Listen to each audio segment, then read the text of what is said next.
topic is Ageism and Job Search over 40. This presentation is one of many being offered through the Career Force virtual and interactive statewide Job Club presentations. My name is Art Larson, and I'm a Job Service Manager with the state of Minnesota. Today's topic is Ageism and Job Search over 40. This presentation is one of many being offered through the Career Force virtual and interactive services program. I'll be sending everyone information on how to access additional opportunities within this service at the end of today's presentation. As a side note, another 6-part series starts next week centering around the Creative Job Search seminar. So please be on the lookout for that registration information also. Before we get going, I'd like to take a few moments to let you know how you can interact with our presenter and the other participants today. Due to the large number of people, everyone's mic has been muted, but you can ask questions through the chat function. If you hover over the bottom of your screen, you can click on the call-out button to activate your chat panel.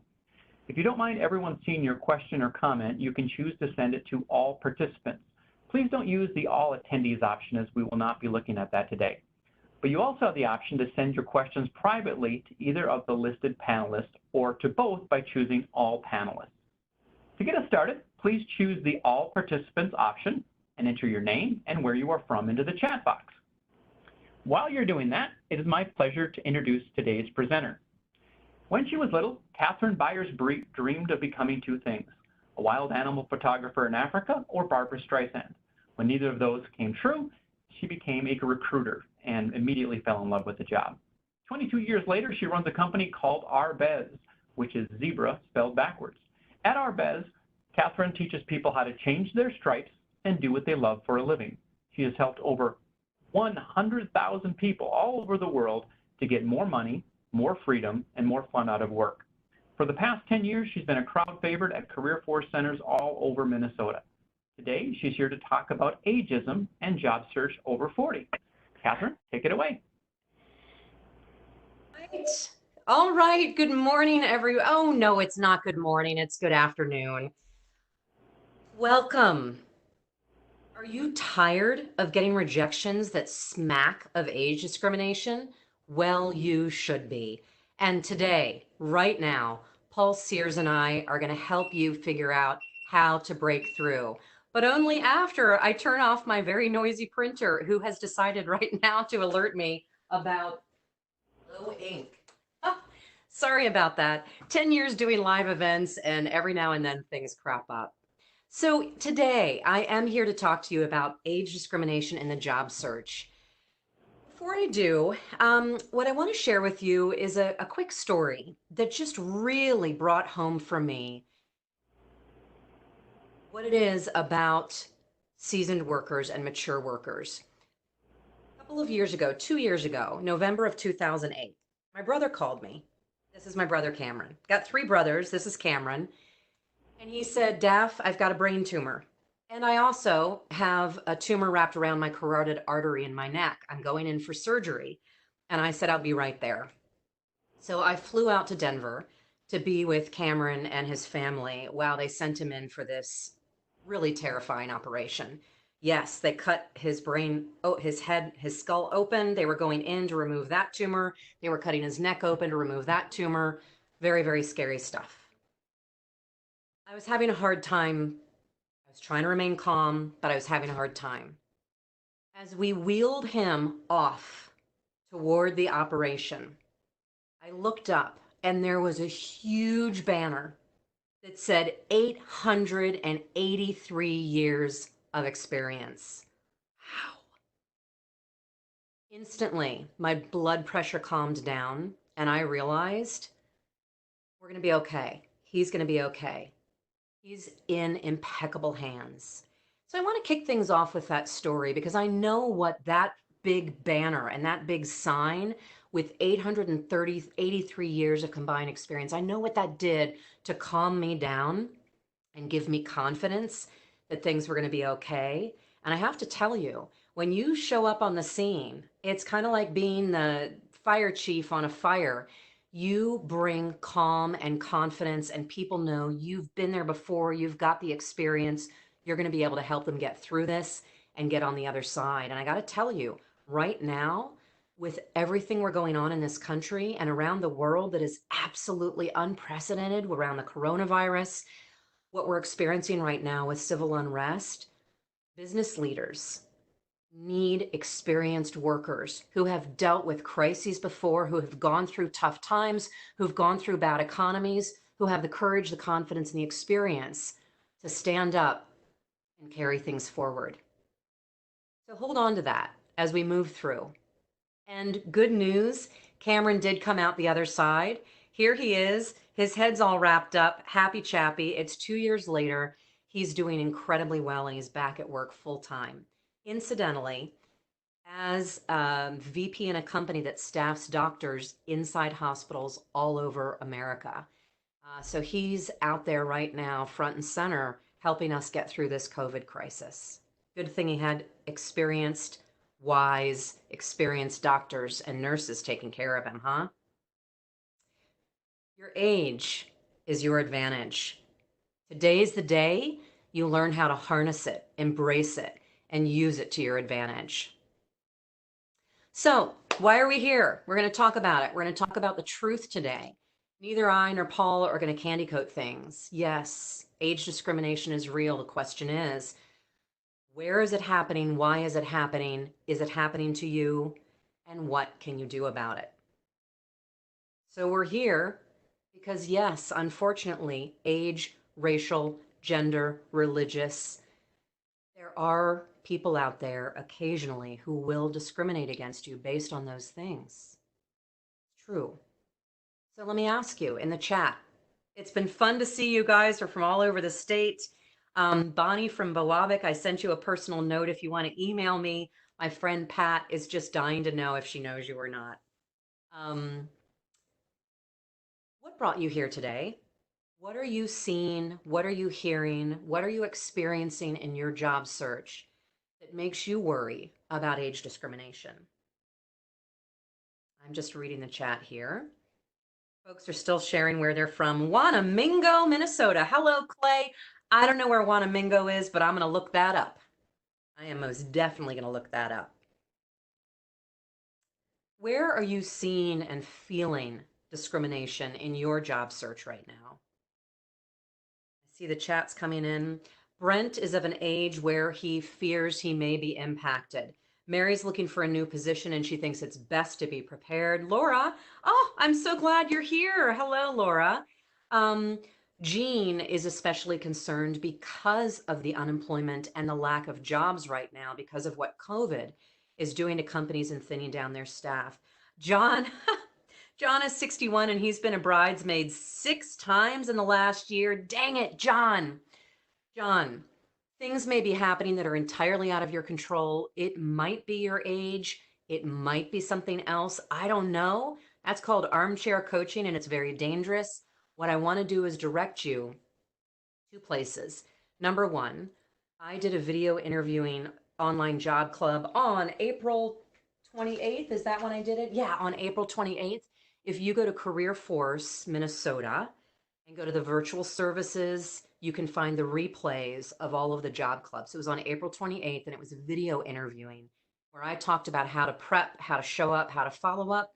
You might discover there's something that you can do a little bit differently, a little bit better to get that offer in your next interview.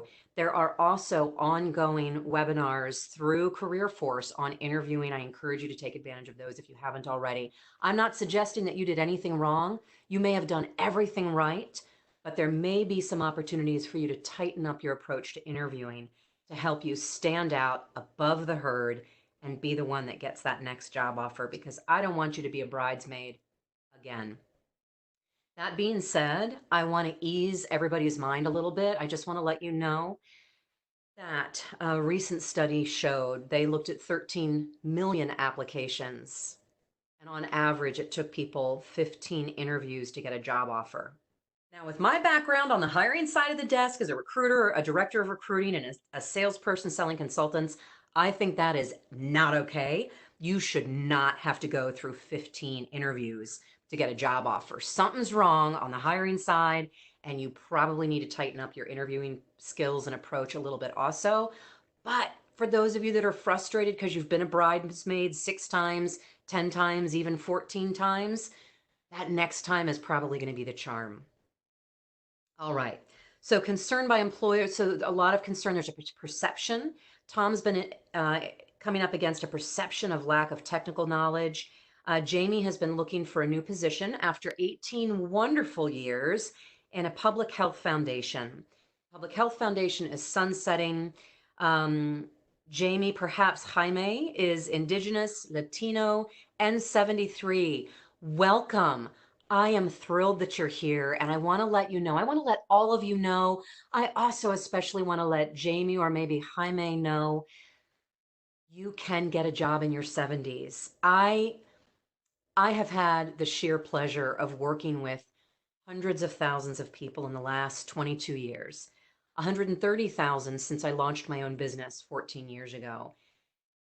I've worked with a lot of people in their 60s and 70s and even 80s who have landed jobs in tough markets like this. In fact, Chuck was 73 and he showed up to my job club in Egan 10 years ago. In the depths of the recession, unemployment was up over 10%. He looked around at a whole bunch of 50 plus people and he said, I bet y'all are worried about your age, aren't you? And all the heads went like that. And he said, if you worry about it, it's gonna be a problem. Stop worrying about it. And he landed a job 2 weeks later. So thank you for joining us. You've come to the right place. Paul and I are going to give you some honest, tactical, proven strategies for success. Key messages: control what you can control, let the rest go. So I've shared a couple of inspiring stories about who's landed jobs despite, tough circumstances. I got an email just this morning from an old friend of mine named Steve, who I met during the Great Recession 12 years ago. I just started the Easter Job Transition Group. He was 52 and so he was 50. Microbiologist, very, very smart, not very good at selling himself, not an extrovert, really, really worried about, am I ever going to work again? He not only got a job, he's done great over the last 10 years. And he emailed me just this morning at 5 a.m. to say, Catherine, not only am I doing well despite these really, really hard times, but I've become a gigger and I just picked up my first contract right now in this economy. Eric just got 2 job offers. Melissa just got 1 fantastic offer. She renegotiated her compensation, and she's got another company chasing her right now. She's not going to say yes. She's very happy with her decision. Yes, there are fewer jobs, but if you know how to put it together and hit the streets with a plan, you will find work. All right.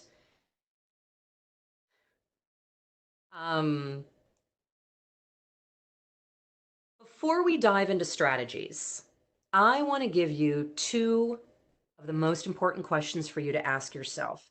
Every single time you're feeling, I'm too old, they're discriminating against me, I don't think I can do it, I want you to ask yourself 2 questions. Number 1, too old for what exactly? And number 2, says who? Now the 2, my slides have a mind of their own. Number 1, too old for what? If you want to be an astronaut and you're not a military test pilot and you've never flown a plane and you're over 50, your ship may have sailed. Might be a little too late for you to become a pilot. And the second question is says who, and we'll talk about that says who in just a minute. But for a little inspiration for those who are interested in learning about and admiring the astronauts, man, if you missed the SpaceX launch this past Saturday, go watch the replay. It was inspiring. And here are 2 astronauts. They are both military test pilots. They did both start flying at a young age. They're NASA astronauts, Bob Behnken, 49, and Doug Hurley, 52. I have 0 interest in flying into space, but I have a whole lot of interest in watching their journey. Mark watched it and said it was fantastic. We're going to talk. So first of all, too old for what? If you want to be an astronaut and you're over 50, might be tough.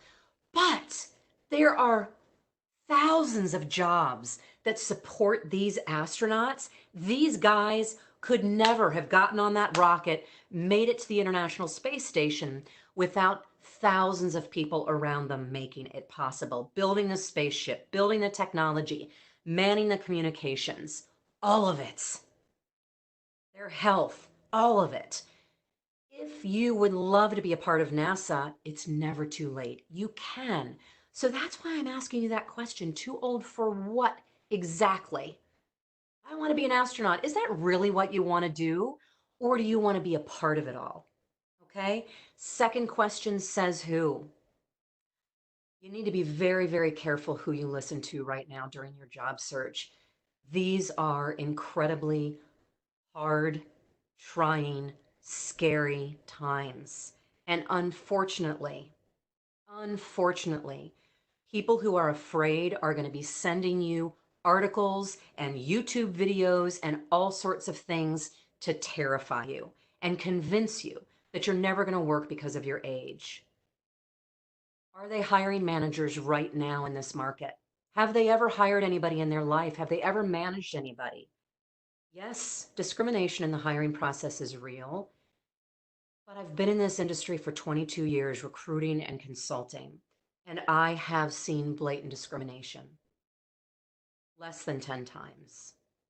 The rest of it is something squeezy in the middle, which is people are concerned about hiring you for other reasons, but they say something stupid and all of a sudden it feels like age discrimination. And we're here today to help you uncover, is it real? Are you really dealing with somebody that you don't even want to work with because they just are silly? Or is it something else? But I do want to ask you something. If there were no barriers, if you could do anything that you wanted right now in your life, what would it be? In the chat. I've been hearing recently from a lot of people because they have been sheltering at home. They've always wanted to pick up guitar and they learned it. They've always wanted to paint. They're learning to paint. They've wanted to build something. They're building something. They've wanted to renovate their kitchen. They're doing it. Um, what are you dreaming about? If there were no barriers, no financial barriers, no education barriers, no experience barriers, what would you be doing? Mary would be doing service projects all day long, sending a message of care to all. Me too, Mary. Me too. If I didn't need income, I'd be doing it all day long. Lance would love to build adaptive technology. Jaime, Jamie would love to work at another foundation. Michael would love to switch careers at 51. You can. He went to college and now he's competing against 30-year-olds who are younger. Yup, of course. The young people are competing against you and they're telling me they can't get jobs because everybody has more experience.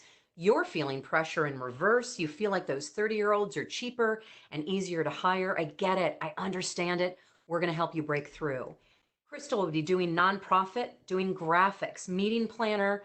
Omar would record instrumental guitar albums and test music equipment. Jane would be doing scrapbooking and card making full time. You know what, Jane? Somebody started lots of people started scrapbooking businesses because they loved it, and they're still doing it now. Event coordinator, Carol, design work. Keep sharing your dreams. And I want to dare you to dream big and assume for just a couple of days that there were no barriers and start asking yourself, what if I did chase that dream? Is it really unattainable? Or is it something that I can do right now? Or can I build a bridge that will take me there?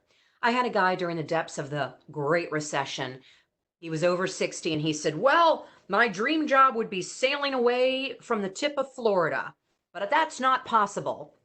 And I said, why isn't it possible? Well, I can't afford to retire now. And I said, okay, Bob, so you can't go do that now.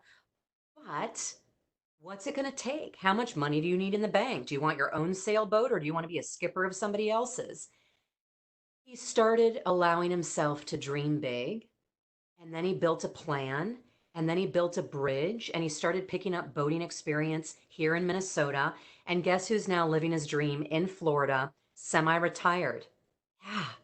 So it might sound crazy and unattainable right now, but if you can identify it and name it, before you know it, you're going to start to see a whole lot of possibilities open up. I had a dream. When I was a little girl, I wanted to be Barbara Streisand, and most of you are old enough to know who Barbara Streisand is. I wanted to sing all over the world on big stages like Barbara Streisand. And then I went into a singing competition at the age of 10 and completely choked, forgot my words, and ran off the stage crying. It was humiliating, one of the worst experiences of my 10 years of life. And my mother, in her attempt to make me feel better, said, "You know, there can only be one Barbara Streisand." What did I hear? I heard, "You're not good enough." And I never sang in public again. And then I turned 40, and my husband bought me singing lessons. And I said, "Thank you. What am I going to do with these? We have 2 kids. I'm running a business. I'm working 60 hours a week to chase my dreams. I don't have time to sing. What am I going to do with it?" And he said, "You're going to sing. And I expect you to use up all 8 of those singing lessons." Well, fell in love with my singing coach. And by the time she was done with me, I had gone to the Dakota County Fair and I took first place in my age group. And then I ended up at the Minnesota State Fair and I took third place against a hula hooper. And I found some buddies who'd been in bands and played guitar and drums and sang. And before you know it, we were singing at charity events for free. That's me. That's my buddies. And over 40. Yeah, it's not too late. Allow yourself to dream, even in the midst of what we're going through right now. And you might be stunned to find out that that dream might come true. We just booked our first 4 paid gigs this spring and actually put up a website. We did 1 paid gig and then coronavirus hit. So I'm hoping we're going to be able to get out there gigging before the year is out. Who knows? But there you have it. Too old for what, says who. Now, at this point, I am thrilled to bits to bring Paul Sears on to talk with you about the key advantages to hiring experienced workers. Paul Sears with Career Force, welcome. Thank you, Catherine. Hello, it's good to be with all of you this afternoon and bring you the most important news you've heard in a long time. And that news is your next employer will be lucky to get you. Why do I say that? Because it's true. Why is that? Because you, as an experienced, seasoned veteran and older worker, bring with you a cornucopia of personal qualities and assets. For one thing, you have to be older to know that cornucopia means a lot, an overflowing supply, a superabundance, as well as to know that cornucopia in Greek mythology was the horn of plenty. Of course, younger people may know their literature, not just us with more miles on our odometer, but forgive the swagger this afternoon because many strengths which experienced people bring to the table are exciting. So now let's engage in a little bit of bragging this afternoon. And with all due respect, job seeking is no time for Minnesota modesty. If you don't engage in a bit of horn tooting on your behalf, who will? Okay, so now everybody, wherever you are, I'll give you a moment to search your den or your kitchen and grab some paper to take some notes. You may want to grab some paper that's better than scrap paper because this document that you're going to create now will be something that you'll want to frame and put on your wall. We're going to brainstorm and create a list of the personal qualities and the assets that we experienced, seasoned, veteran, older workers bring to the table. As an experienced worker, being able to talk up your assets is one of the best strategies to mount an effective work search. So, what are those qualities and assets we have as experienced workers? Let's brainstorm. I'll get the ball rolling here. For openers, we have experience. We are experienced workers. Experience is the word to use with employers because the word experience brings to mind more positive qualities, such as knowledge. We have decades of accumulated expertise, know-how, and wisdom. Reliability. We, being older, have fewer outside distractions. Let's hear it for our work ethic. Here's where we older workers truly shine. There's just something about being able to say, I get the job done, that resonates with a hiring manager or a business owner. Why? Well, because there's work to do. Now let's hear from all of you. I'd like to invite all of you to hit the chat box now and send in items. Send us single words or a phrase to name more qualities that we experienced workers have which make us a really hot item. So go ahead and type into the chat box. Ooh, I see some good ones. Insight, patience, problem solving, communication skills, understanding and compassion. We can hit the road running. We've been there and done that. We're calm in a crisis. Oh, I'm loving it. We're practical. We are lifelong learners. We can train others. We're well organized. This is fantastic. Okay, I've got a few favorites of my own that I'll recite for you. How about the fact that we have a sense of urgency? We don't take shortcuts, which means that we're quality conscious. We're more organized. We're more committed. We have integrity. Our leadership. We're detail-oriented. We have patience, good judgment. We can take criticism because our commitment is to deliver the best possible outcomes. Okay, and I'd like to add one more quality, one of my personal favorites, and that quality of experienced older workers is our resilience. That ability to take a hit and get back up again. So far, we've talked mostly about our personal qualities. So now, let's make another list, a list of our assets, the resources which we have to contribute to the cause of that next lucky organization that's going to get us on their team.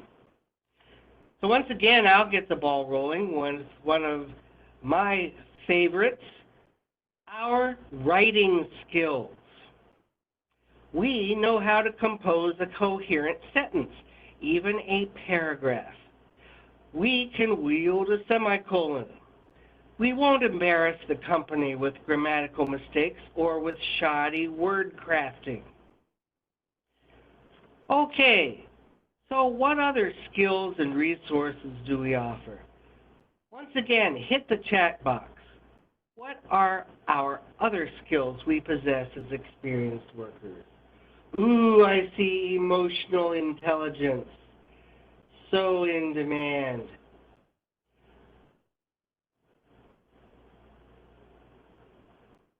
Raw experience. Ooh, I like that one. We can get up before 5 in the morning. Ooh, being respectful. Intuition.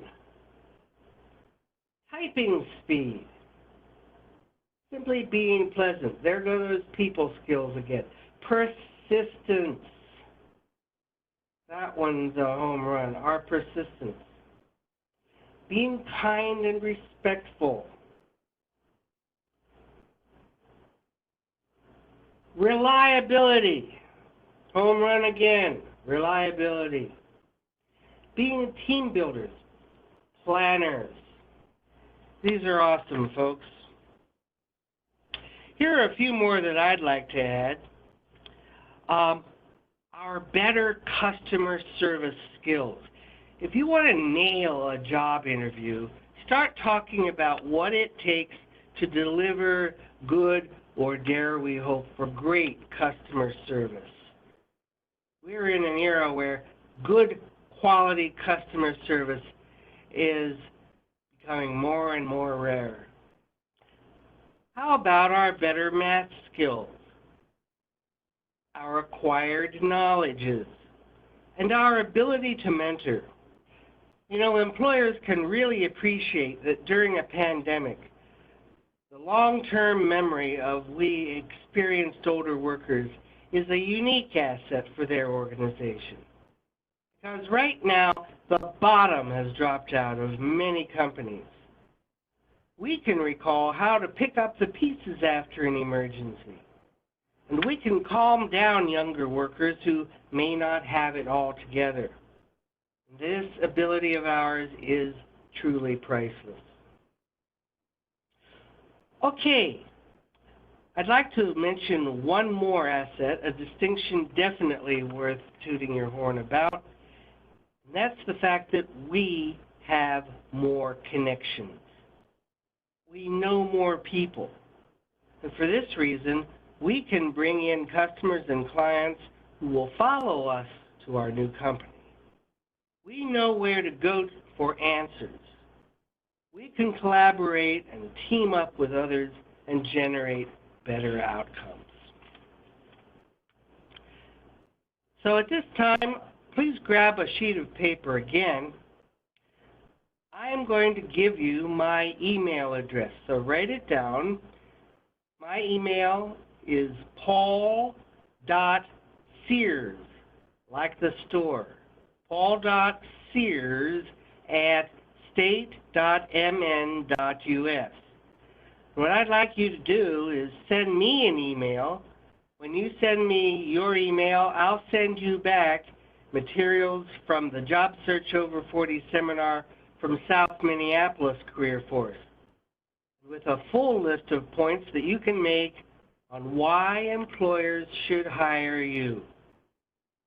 Once again, my email is paul.sears@state.mn.us.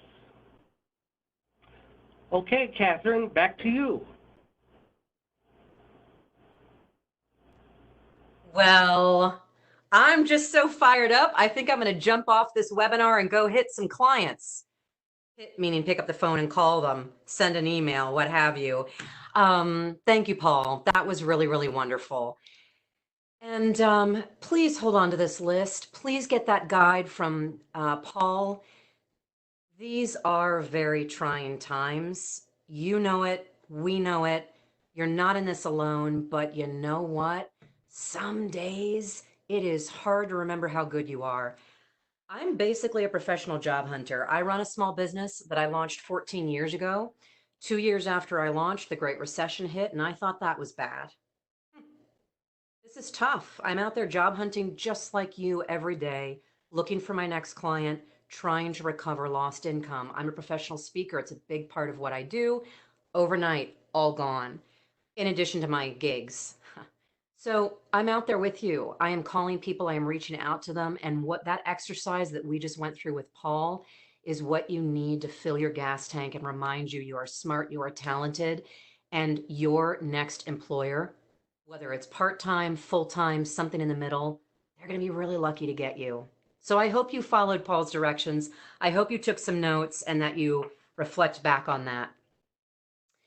So now we're going to start to break down what the heck is happening on the hiring side of the desk. Well, I'll tell you what's happening. Paul said it. Businesses have been shredded. They are hurting. They are trying to get up every single day, reinvent, pivot, and survive right now. And they're looking forward, and they don't want to just survive. They want to thrive. And they know, business leaders right now know that they need great employees to carry them through and carry them to the other side. They know that. So, what are they looking for when they're talking to you, when they're interviewing you, when they're networking with you? They are looking for a good hire. They're looking for somebody that's going to get in there and get the job done, be flexible, be adaptable, help them move forward, help them get through this, innovate, be somebody who mentors and teaches other people, but also be somebody who's flexible and adaptable and able to change.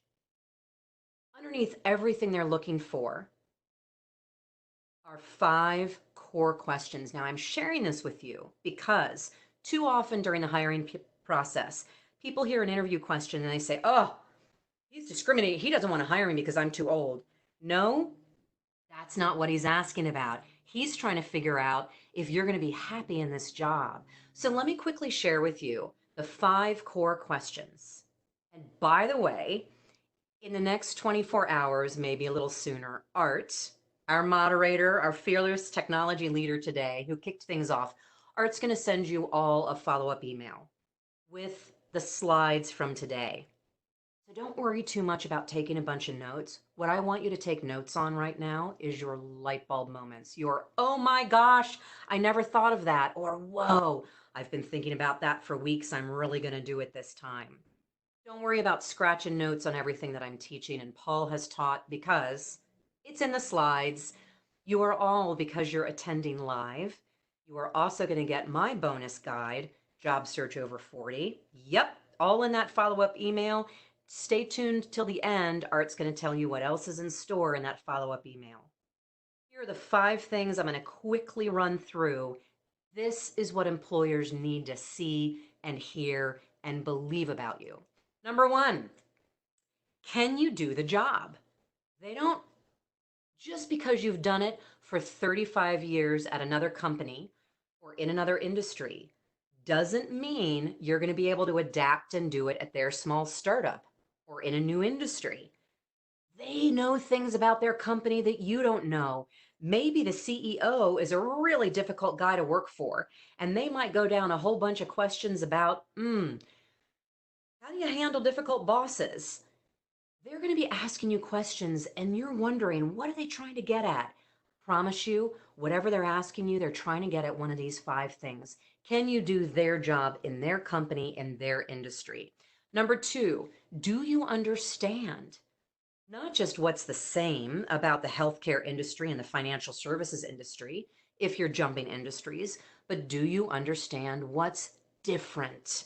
They want you to come to the party with your eyes wide open, a hunger to learn, adaptability, coachability, and a willingness to look and recognize that there are some things that you don't know. So number 1, can you do the job? Number 2, do you understand the differences between where you've been and where you want to go?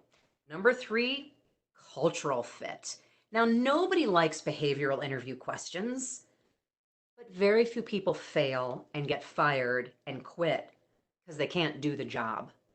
Most people fail, get fired, or quit because they just don't like working there. Maybe they're used to being their own boss, making their own schedule, working from home, and now they're stepping into a job where they're in a cube somewhere with somebody micromanaging them. That happened to me. I was a recruiter, director of recruiting, and a salesperson at a global consulting firm. I had the #1 recruiting team globally. I was successful in sales, and all my boss gave me ever was a desk and a phone and goals that I had to hit. And I thrived. I unfortunately took a job. I didn't ask the right questions. They shoved me in a cube with another person, gave me my calendar, told me who I needed to interview, and my boss started smacking my hand for spending too much time trying to coach my clients and my candidates to make sure it was a good long-term fit. It was a bad fit. And guess what? I quit after 3 months. Yes, I did. They're trying to make sure that you're going to be happy and effective. Number 4, are you at the right price? We're going to talk more about money here in a little bit. They need to know, can they afford you? Will you take the job offer? And will you be happy? A friend of mine is looking for work. She just called me this morning and said, you know that job I really wanted so badly 6 months ago and they turned me down for it? It's open again. The person they hired quit. Yeah, because they didn't do a good enough job in the hiring process sniffing out all this stuff. The person quit, the position is open, and then she said, I'm not going to apply for it though. They should have hired me the first time. Ah, Peg, I know you're hurt. I know you're feeling snide, and I know you don't want to give them the satisfaction of applying. But you really were excited about that job. Yeah, I was. Give them a call. Better yet, come into my studio. Let's cut a video together where you send a note to them and say, hey guys, I just saw that your position came available again. Sorry the person you hired didn't work out, but you know what? I haven't stopped thinking about you. I really enjoyed meeting you. I would love a chance to re-interview for that job. She said, seriously, I can do that? I said, of course. But they're going to consider me? They turned me down before. You have no idea why they turned you down. It could have been because the CEO's cousin Jimmy John wanted that job. You don't know why they chose somebody else over you.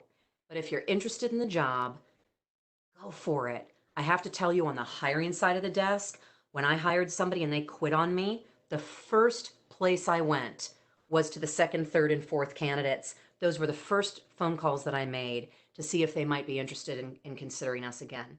Some of them said no, but sometimes I got some phenomenal hires. All right, pricing. And do you want the job? Now, why do I bring this up? I bring this up because too often people go out on job interviews and they assume, of course you think that I want the job. I showed up for this daggone video interview. That's not always true. In the comments, have you ever shown up and interviewed for a job that you really didn't want because you were practice interviewing or because you were hoping something better came along? Of course you have. I have. You're not the only one who knows it. Recruiters and hiring managers know it too. So they are trying to figure out if you just want a paycheck right now or if you really want their job at their company, because they don't want to be going back to the hiring process 3 months from now because you quit for a better job. So these are the 5 things they're trying to figure out. They are trying to avoid a bad hire. They are squishy, uncomfortable conversations.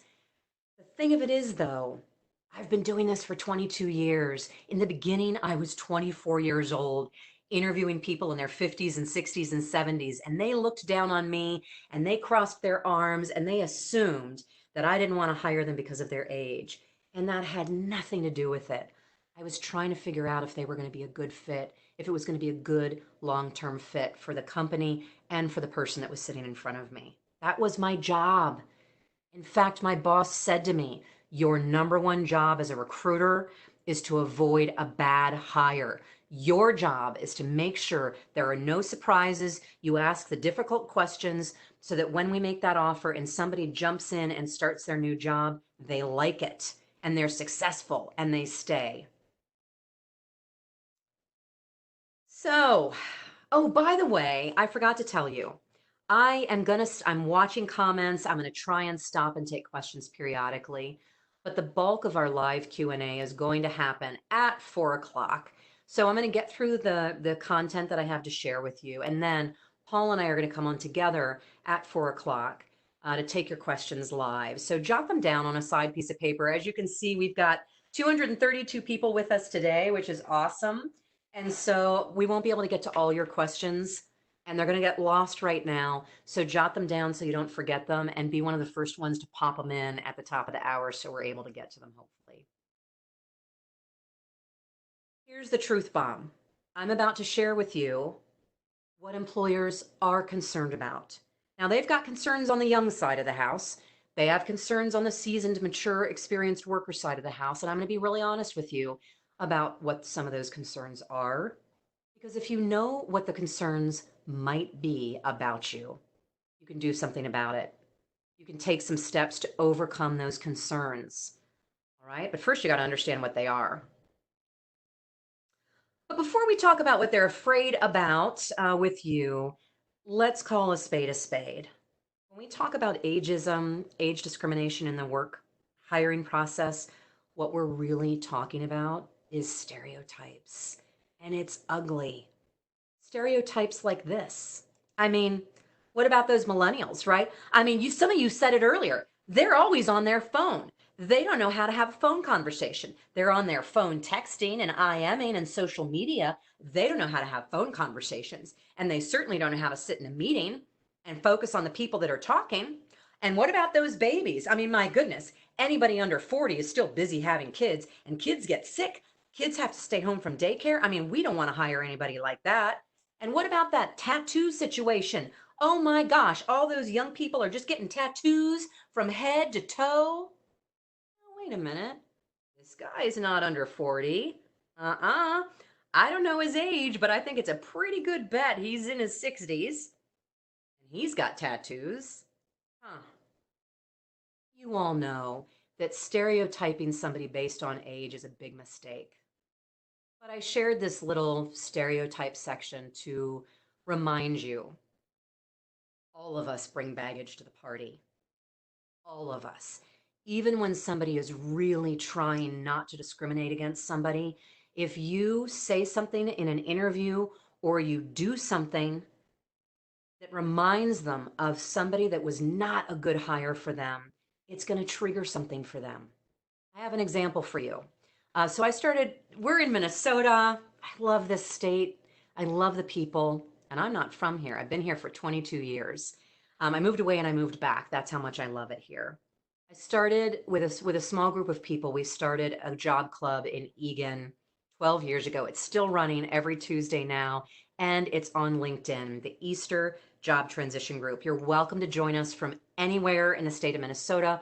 We would love to have you. We're very active online right now because of COVID-19.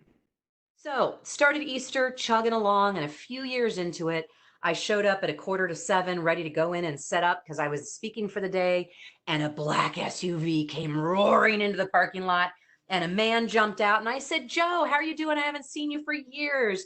And he said, "Catherine, I need to hire 3 people, and I don't want to see anybody under 40. I said, "What did you just say?" He said, "I just had to fire somebody who couldn't show up for work on time, couldn't show up for meetings on time. I don't want anybody under the age of 40. And I said, "Joe, you did not just say that to me." "Yes, I did." And I said, "Well, I'm not repeating it. And I encourage you to never repeat that other either. I understand your bad experience. And I'm telling you guys that because I want to let you know there's discrimination on the other side happening too." I turned Joe's attitude around. I helped him understand that he made a bad hire. He needed to ask some different questions during the hiring process, and he might even need to look at his management style. Maybe he didn't set expectations clearly with that young buck that he had just had to fire. And I said, "I will not tell anybody that you won't look at somebody under 40. And if that's the way you feel, I'm not comfortable sharing your job opening." And I say the same thing to people who are trying to hire it, who would ever utter the words, "I don't want to look at anybody over 50 or 60 or 70. If anybody ever says those things to me, I say, "Not interested, not going to help you. You need to rethink." Not very often. The reason that that story is from a few years ago is that it isn't very often that I see and experience blatant age discrimination. It's out there, but it's not nearly as common as you think. I'm about to share with you my 7 things that people are concerned about and they're going to ask you about in the hiring process. And they just want an answer so they can move beyond and let that concern go. Before I tell you what my 7 things are, what do you think employers are worried about? What do you think my top 7 fears are about hiring experienced workers? Anybody? Health issues? Health insurance, cost of health insurance because of health issues. Productivity, maybe not as productive, maybe tired of work, maybe retiring soon, maybe be bored, maybe you're not going to be happy and stay long. High salary, expensive, skills, when are they going to retire? Close to retirement, then they're going to quit. Memory issues. That's a new one. I've never heard anybody call that out. But if somebody's got maybe a loved one who had Alzheimer's early, maybe so. My way or the highway. Robin nailed it. One of the things they're concerned about is, will you be flexible? Will you come in like a bull in a china shop, assuming that what worked for 35 years at your old company is going to work in the new environment? You guys nailed it. You know what's going on. You've either experienced it or you've been a hiring manager and you've had these concerns and you needed to address them and ask questions to make sure that it wasn't going to be a problem when you hired somebody. Here are the top 7 concerns that employers have. They're not insurmountable. These are things they just want to check the box and say, not an issue. Yup, happy to work here. This person's going to really be all in on this job. First concern is, and some of you said it, lack of energy and enthusiasm. You may be at a stage in your career where you really wish you could afford to retire. Now, you may be able to just suck that up and work anyway. There are a lot of people that go to work and they don't want to be there and they don't have energy. And sometimes they even have a negative attitude because they'd rather be retired. So employers are concerned. They don't want to hire somebody who doesn't want to be there. You guys talked about the flight risk. If you would rather be retired, but because of coronavirus and the stock market dropping and you're worried about the future, you may decide to get out there and work even though you don't want to. Are you going to quit in a year? Are you going to quit in 3 years? They're worried about that. So they're going to ask you questions. They are going to ask you where you want to be in 3 years, 5 years. They ask that question of people at every age. On the other side of the age spectrum, in their 20s, they ask that question because 20-year-olds job hop every 2 to 3 years. 40 and up only job hop every 4 to 5 years. So they ask that question on both sides of the age equation. They have probably worked with people who were above 40, 50, 60, who were resistant to new technology. If you've got a flip phone, leave it in the car. You might be signaling that you are resistant to new technology without even knowing it. You want to let them know that you are open to learning new things. They're rolling out a new platform next month, not a problem. You have learned new technology your entire career. There are signals you may accidentally be sending that you are not going to learn the new platform. They are worried that you are going to be afraid of or resistant to change. Listen, over 25% of people are afraid of change at all ages.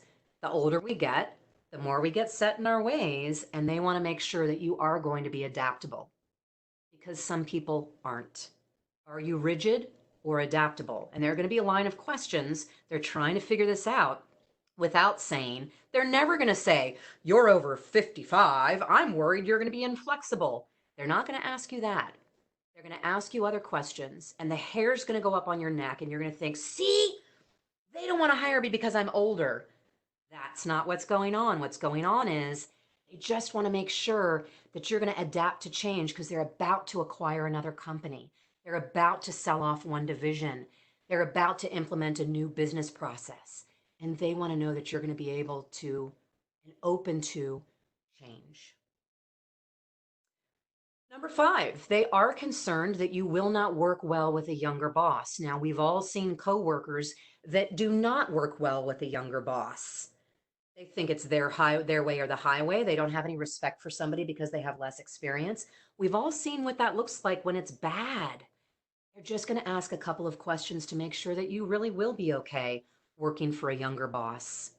And you need to recognize that even if what you've done for 22 years in one company, there are other ways to do things. And you know what? Young people have fresh, exciting new ideas that often do amazing things. Number 6, they are afraid you might be too expensive. We're going to talk about that. I know you guys are going to have some questions about money in the live Q&A. They are concerned. Number 1, that they can't afford you. Number 2, that they are going to overpay for what they need. And if they overpay for what they need, that's fewer people they can hire in other categories. If they bring you in at the top of the pay grade, they're not going to be able to give you a raise next year. That's a problem. If they pay you less than you are accustomed to making, you will become a flight risk. Nobody likes to make less money than they used to. They're concerned about that. And number 7, some of you brought this up. They are concerned you might have health issues. They're not going to ask you. They better not. Just like they're not going to ask a 30-year-old woman, oh, are you about to have babies? Absolutely illegal. They're not allowed to ask it, but they might be concerned about it because of cost, time away from the office. If you have a legitimate health concern and it's going to take you away from the office, you know what? They are not allowed to discriminate against you for that. It is not their business. Do not bring it up. If you need special accommodations because of your disability or health situation, do not bring that up during the hiring process. Bring it up right before you sign that offer paper and make sure that they are going to accommodate you with wheelchair access and a flexible schedule or whatever it is that you need. But don't bring it up until that offer is there. There are laws there to protect you. It doesn't belong in the conversation early on. In the chat, while I move on to a story about Ted in the next few minutes, have you worked with a coworker who was experienced and mature and seasoned who didn't want to be there? Really didn't want to be there, had a bad attitude, really wasn't engaged? Am I the only one who's experienced it, or have you seen that also? Yes, Vicky says yes. Definitely yes, yes, yes. And so next time you get a question during a networking conversation or a video interview that feels like age discrimination for you, I want you to ask yourself, what are they really concerned about? And do they have a right to explore this with me? Yeah.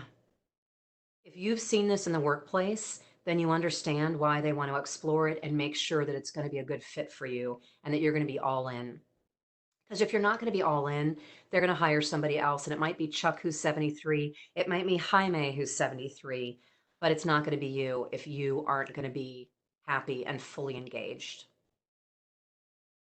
So I'm gonna move through this next section really quickly. It's all in the slides that you're gonna get. It's also in my guide that you're gonna get. Is it real? And I'm gonna share a story with you about my really dear friend Ted. He was 62 years old, unemployed during the last recession, and he was convinced he was too old and nobody was gonna hire him. He was hearing things like this: "We really like you, but we found somebody else who's a better fit. We just don't think you'll be happy here. You're overqualified. We can't afford you." So Ted was hearing all of those excuses, and Ted started saying out loud, "I'm too old. Nobody wants to hire me. I am never going to get a job." And things got really bad for him. He was unemployed for 6 months. He was getting interviews and he was never getting the job offer, kind of that bridesmaid, never the bride.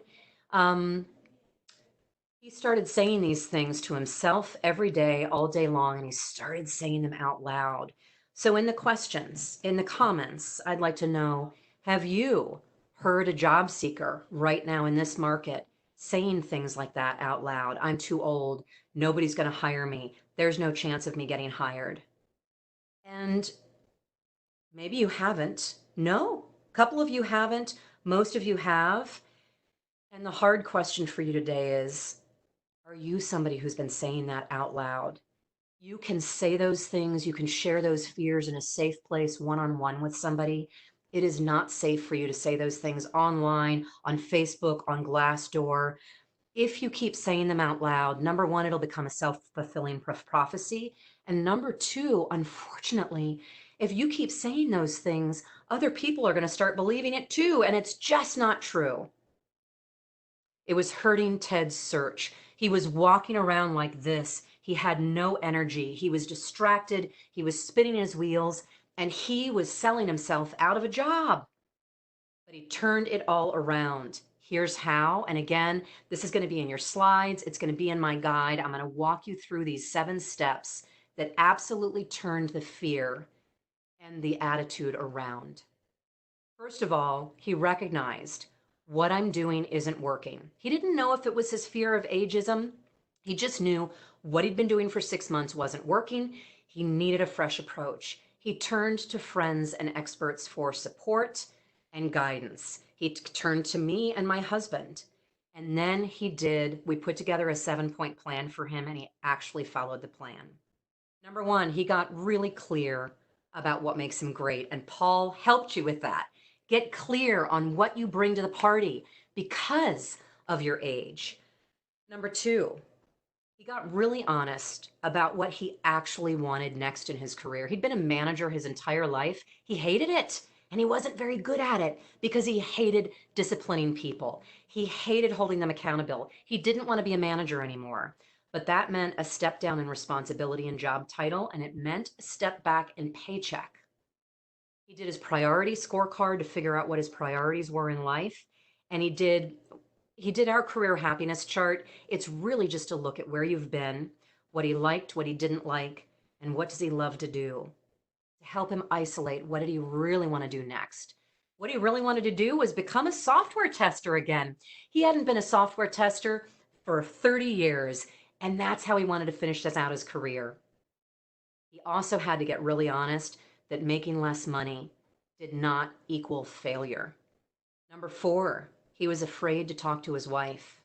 When he finally did, she said, "Hallelujah. I've been waiting for you to realize that you hate management and that you just want to be a software tester. You haven't been happy for 30 years." She was thrilled. And he said, "It's going to be a step down financially." She said, "Who cares? Are you going to be happy?" And he said, "Yes." And she said, "Hallelujah." He had to redo his resume and crunch down the management, not rip it out, not lie, but minimize the management experience and highlight his software testing experience. Then go back to his network. And number 7, he had to turn his attitude around.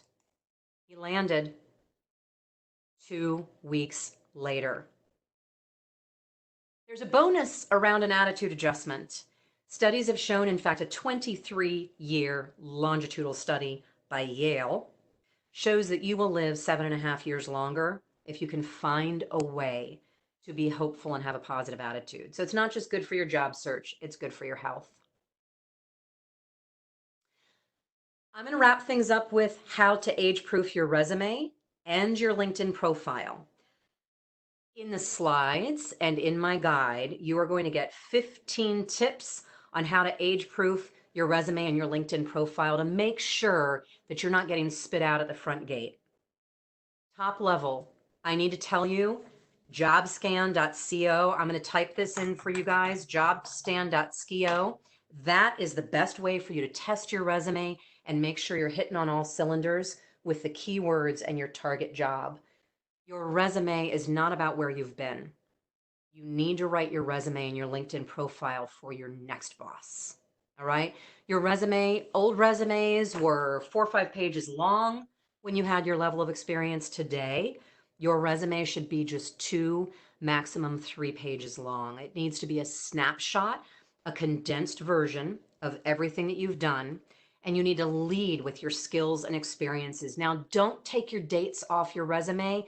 If you have no dates on your resume, you're going to go in the never or the maybe later pile. So you need to start with your key skills and experience and achievements, successes, and then include your work history. Can you take 10 years off? Yes. When you start to take 20 or more years of experience off, it causes problems.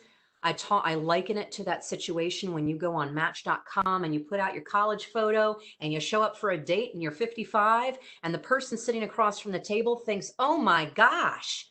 They don't think, "Gee, I really want to date a 30-year-old, although maybe they do on Match.com. What they think is, "I showed up for the wrong date."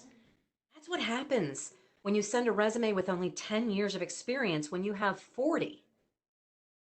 The initial 5 minutes are the interviewer scrambling to figure out why they showed up for the wrong interview and who is this person standing in front of you. I've seen it. But you're sitting there thinking that they don't want to hire you because of your age. I wish we had time to really dive into this. Let me just say, number 1, it's in the slides. It's in my guide that you're going to get for attending live today. And we're about to kick over to Q&A, and we'll talk about the things that you want to talk about. Some of you have to leave. I'm going to share key lessons. Art's going to tell you what he's sending in that follow-up email, and then Paul and I are going to come on and do Q&A. Mary, no, it's not okay to remove dates from a resume. I misspoke. I'm sorry. It is not okay. We'll get to Q&A. Key lessons. Your age is your advantage. Embrace it. There are huge advantages to hiring you. There are also legitimate concerns, and they're going to talk about it, and they just want you to overcome those concerns and help them understand you're excited, you're going to be all in, you really want to be there. Take your A game. Employer feedback, you're overqualified. We found somebody who's a better fit. That's rarely the real story. There's usually something else going on. Focus on the 5 core questions, and you're going to be able to push through almost every concern that they have. Control what you can control, let the rest go. And if you take your A game and they still don't want you, this always works really well. Don't do it to them. Do it with your friends. Do it to the computer, whatever you have to do. Let it go and go find somebody who does need you and wants you and is going to be so excited about your level of experience. Before you put your head on the pillow tonight, I want you to commit to doing 3 things based on our conversation today. 3 little things. Is it beefing up your resume? Is it revamping your resume for your future boss instead of your old? Is it, I don't know what it is. Is it figuring out what you really, really want? I want you to commit to just 3 little things and give yourself a deadline. If you put something down on paper and you set a deadline, you are twice as likely to get it done. And if you tell somebody else about it, an accountability partner, you are 3 times more likely to get it done. All right, help me on today. And as I said, Art is going to send you all a follow-up email. It's going to have my job search over 40 guide. It'll have a link to the online career services through Career Force. You can go and watch all of the replays of what I've done with Career Force. There are tons of other resources out there. Art, timeline, and what will you be sending them in the follow-up? Sure. Because there are some kind of very specific to next week, there's some information that needs to be in the email. It's currently being put together. You'll receive the follow-up in the morning. What I'm also hoping to do is send you the live link to the video. A lot of people have asked in the chat, will there be a recording of this? Yes, the recording will be just like all of the webinars to this point. The recording is on the virtual and interactive services page. One other thing I do want to mention, when you receive your follow-up email, it will include links to the interviewing class tomorrow, the resume class on Thursday, but also it will include a document that has the contact information for all 50 locations of CareerForce. If you're looking to have someone look at your resume, that's something we can do for you. We are closed physically, we are open virtually. Just like you are attending this workshop virtually, help is available virtually for mock interviews, for resume reviews, for just having a chat with a job counselor. That information will be included in the follow-up email I sent you. Catherine? All right, fantastic. You guys are not alone. I have to tell you, you are in one of the greatest states in the nation. I have called and spoken to Career Force locations all over America, and you get federal funding here to help people that are unemployed and in career transition and dreaming about what's next. The state of Minnesota throws in a lot more additional money. There are resources, there are incredible teams. Art's run through a list of them. There's even more out there for you online. Please take advantage of them. Your elected officials, your Career Force team is working 24/7. They're working over weekends, they're working nights to take everything they have to offer online for you. And as Art said, there are counselors available to work with you one-on-one. I love the fact that they're sending you contact information for every Career Force location across the state. It's really amazing. Take advantage. All right, so we are going to look at your questions. So Mary, didn't mean to cut you short there. I am so sorry if I misled you that you thought that I said you should take dates off your resume. No, that is called a functional resume. And unfortunately, what happens is it's kind of like handing somebody a business card without a phone number and an email. People expect your resume, recruiters and hiring managers expect your resume to tell them where you've been, at what companies, for how long. The top of your resume needs to be focused on your key skills and what you can do for that business, but you have to have dates in your work history. You can skip the months, you can do years, but you have to have dates. Here's the brutal truth, and you're not going to like hearing it from me. If your resume doesn't have dates on it, they are not going to call you. They are not going to consider you because all of a sudden, The recruiter says, or the hiring manager, oh my gosh, I'm going to have to get on the phone and spend 15 minutes trying to figure out what were the dates, and the person's not going to know. I don't have time for that. That's the hard truth about what happens. So you need dates on your resume. Other questions? Oh, Mary, I'm so glad you've been starting your day with my free live streams, 8 a.m. Central every day. You can just go to my website at arbez.com. We're there every morning. We've been doing that since March 17th. All right, Nikki's got a question which I didn't. So Nikki said, okay, Catherine and Paul, I am applying for jobs that I'm overqualified for. What do I do about it? One quick question for you. Why are you applying for jobs that you're overqualified for? Is it because you are like Ted and you want to do positions that you're overqualified for? Or are those the only positions that you're seeing? If you can tell us that, that would be helpful. And then Paul, welcome back. This is a tricky one. The job market is tough right now. Some people are going for lower positions because that's what they want. A lot of people are going for positions just because they need a paycheck, they need a job, and they're overqualified. What do you suggest to them? My suggestion is you need to cast a wider net. No need to pursue positions that you're overqualified for. My hidden magic trick is to find the business and professional associations for your target field, your occupation, your target industry. Get in touch with them.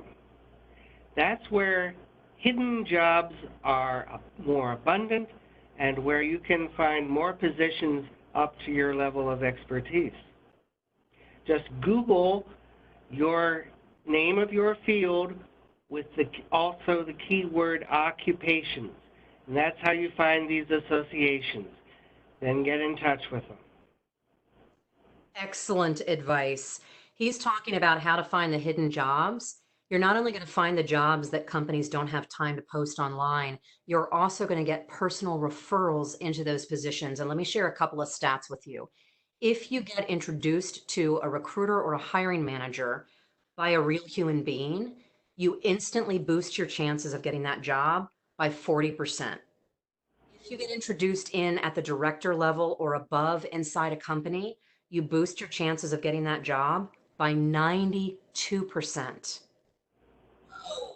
That is the power of networking and doing it through professional associations, alumni associations. Basically, go find groups of people that you're connected to somehow, reach out and start building some relationships with them. And I have to tell you, I've been in this industry 22 years, recruiting and consulting.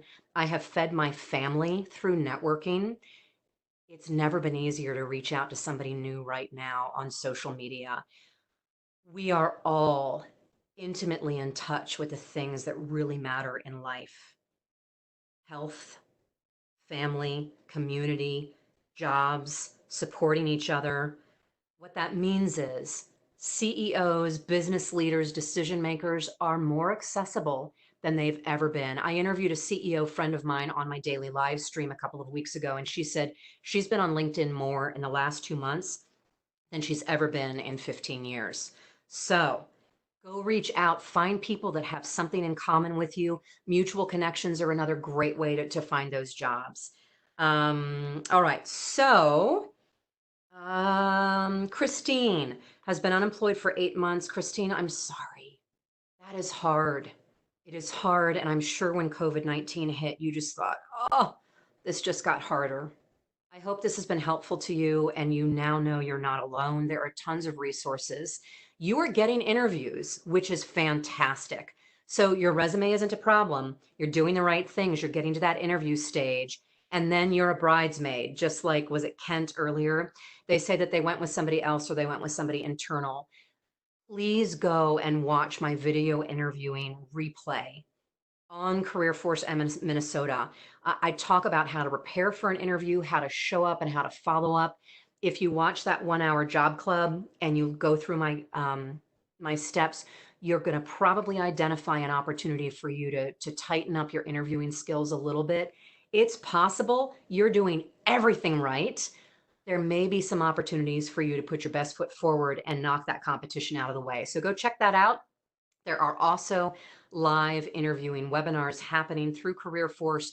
I think there's one next week. Go to the Virtual and Career Force page that I'm still on right here, and you can find out about it. All right, let's see here. Marty has an interview Friday. Congratulations. The hiring manager said she was assessing candidates on the following: culture, skill set, and runway.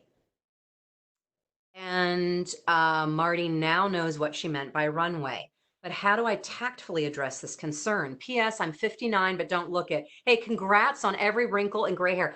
I am proud of every wrinkle and every gray hair because I earned them scratching and crawling, and you did too. I have some ideas, but Paul, I bet you've got some great ideas. How should Marty address the runway longevity concern? How should she handle that in her interview on Friday? Well, the moment you suggest an idea or something on cutting edge technology that the hiring manager has never heard of before, you know what? Their conscious awareness of your chronological age is going to just melt away because you are showing being up to date. Another thought is, what we say about first impressions, those first 10 seconds when they meet you, make sure that your energy level is up. I made a mistake once 40 years ago in a job interview. I went to a college interview, and they said to me this question: Paul, on a 1 to 10 scale, what's your energy level? Well, I was too modest. I said, 7. Not good enough. You want to be way up there. You do, and Paul and I both understand that is hard. I have to tell you, I have been, since COVID hit, I've been go, go, go with these free daily live streams, and I know I can help people, and I've been go, go, go. And I fell apart this weekend. I just could not pull myself together, and I needed to take an entire day off and just sit and do nothing and talk to people who I know and I love to just try and put myself together. COVID, over 3 months of that, the civil unrest we're going through right now, I could not get my energy level up. And so I understand. Paul understands as well. Let's quickly in the comments talk about what is working for you. I turned it around by actually taking a day off. And I want to share with you, if you are in a job search and you're having a really, really bad day and you don't have an interview scheduled, take a day, take a walk, exercise is good. Call somebody who knows you and loves you. Share your concerns and your fears in a safe place. Come to trainings like this to just kind of get that gas tank full. Listen to music, go for a run. It's personal for everybody what it takes to feel better. Go and sit. A dear friend of mine is sitting on the Capitol lawn right now, peacefully protesting. Go clean up in Minneapolis. Sew face masks. I did a live stream yesterday about the power of volunteering. Volunteering will get you hired 27% faster. Did you know that? Yeah, some amazing studies have been done to answer the question, is it okay to volunteer when you're unemployed? In fact, it's one of the smartest things you can do to feel better, to boost your confidence and get those coveted connections into companies. So get out there and volunteer, whatever you need to do to fill that gas tank, because it is hard. It is. All right, it is 4:18. Paul, what do you say we take one more question? Hey, go for it. All right, so Dennis wants to know about reference checks. Can you talk a little bit about potential employers contacting previous employers and the sharing of salary history?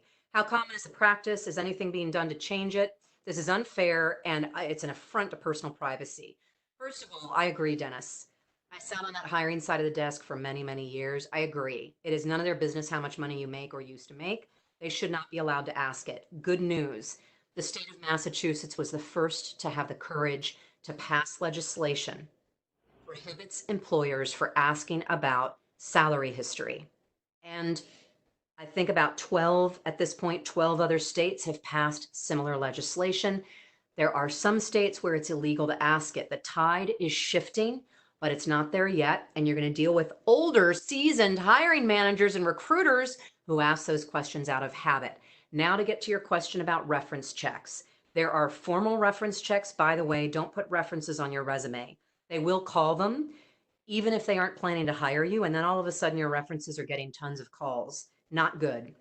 Plus, you need to prepare your references for every specific job so that they don't do a boo-boo and say, what? He's interviewing for what? That's weird. True story, it's happened. I've watched people lose job offers because their best friends, their coworkers who loved them, accidentally said something during a reference. So there are formal references, and then there are the informal references that happen. Now getting to what you asked Dennis there. Can they call and ask about salary history? Yes, they can. A company cannot tell them, Dennis used to make 40,000, 140,000. However, in many states, if they ask, he told us that he made $40,000 a year, is that true? They can validate that. Most companies won't answer that question anymore, but you might run into it. But I got to tell you, not very often that people ask that question when they're doing reference checks. Very rare. You can't control it if they are, let it go. Paul, we could stay here for another 4 hours and take everybody's questions. You've got to go. You've got to go. I've got to go. Catherine? Where should they go to get their questions answered? Catherine, I would just add in response to that last question that the care and feeding of references is absolutely critical. You want to coach your references regarding which skill sets would be most advantageous for them to speak to. Are we talking customer service or people skills or your technical skills or what exactly? Absolutely. Paul, they can email you and they can get your fabulous guide. They can look for the email from Art where they will get the 50 locations of career force centers all over the state and contact somebody directly who can help them. And do it. Yes, they're busy. Yes, they have a lot of people that they want to help, but they want to help. Every single person in the career force network is there because they love helping people. They care about you. And they are plugged into so many resources that you just don't know about. Take advantage of it. Thank you all for showing up. Thank you for getting up today. We are going to get through this together.